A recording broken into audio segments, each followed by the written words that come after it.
Ikaze inshuti z'akadasohoka ku muyoboro wanyu nkaba ngiye kubagezaho amakuru agezweho uyu munsi tariki 12 z'ukwa cyenda 2024 perezida akaba yakiriye mu rugwiro Pfizer ni abashinzwe gukora ubushakashatsi bw'indwara zitandukanye.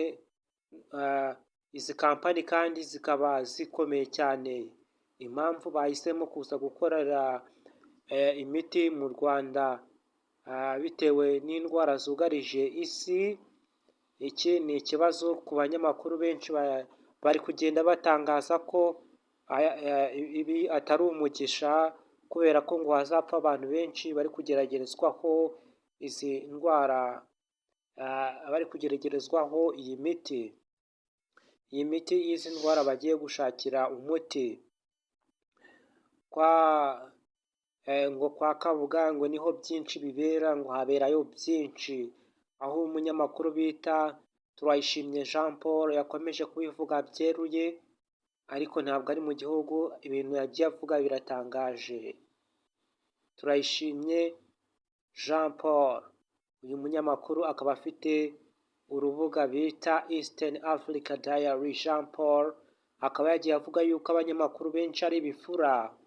Ngiye kubagezaho amakuru yandi yahinnye mu mpine, ndaza kubagezaho arambuye,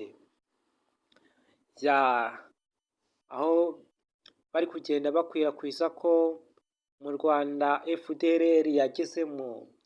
Ibi ni akabuza, aho Uburundi, leta y'u Burundi yohereje impunzi zivuye mu nkambi y'u Burundi zikoherezwa mu Rwanda. Muri izi mpunzi ngo bafashemo zirindwi zaburiwe irengero, nta muntu uzi ahantu bazijyanye, bari kuzibaza byeruye ibyo batumwe n'u Burundi. Murabizi ko ngo u Rwanda mu minsi yashize rwagendaga rushyigikira Red Tabara, ngo uyu mutwe uzajye kurwanya Burundi. Muzi ko Burundi bwifatanyije na FARDC na FDLR kuza ngo kurasa ngo M23 ngo irimo RDF. Ibi nabyo byarabaye gutyo, ariko aba bantu barindwi bafashe babajyanye muri kashi ahantu hatazwi, hazwi na leta y'u Rwanda. Bakomeza gutangaza ko iyi Pfizer cyangwa se aba bashinzwe gukora ubushakashatsi bwo kuvura indwara n'imiti, iyi miti bazakorera mu Rwanda, bavuze ko uyu munyamakuru yakomeje gutangaza bita Turayishimye Jean Paul afite YouTube channel bita Eastern Africa Diary. Jean Paul akaba yatangaje ko ngo uburenganzira bw'abantu bazajya bifashishwa bakora ubushakashatsi, ko bari guverinoma cyangwa se leta izajya ibasinyira, bakazajya bahabwa igikoma ngo byonyine, ngo nyuma yo gupfa ngo nta bindi uzajya ubazwa, ngo kubera ko uburenganzira bwa muntu buzaba bufitwe na leta.